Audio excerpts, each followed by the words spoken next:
Area Conservation Response Unit CRU yang berada di Gampong Ijo Rengeh, Mukim Panti Purwa, Kecamatan Sampoinit. Diperkirakan hanya berjarak sekitar 16 km dari lintas jalan nasional untuk menuju ke area CRU Sampoinit. Meskipun menempuh jalan yang lumayan ekstrim, namun semua akan terbayar saat melihat dan bermain dengan gajah-gajah jinak di CRU ini.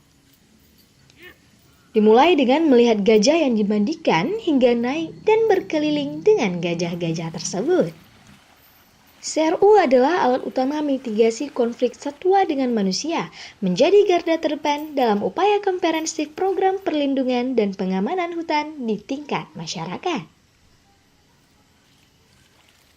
Dari Aceh Jaya, Tim Liputan Wasata TV melaporkan.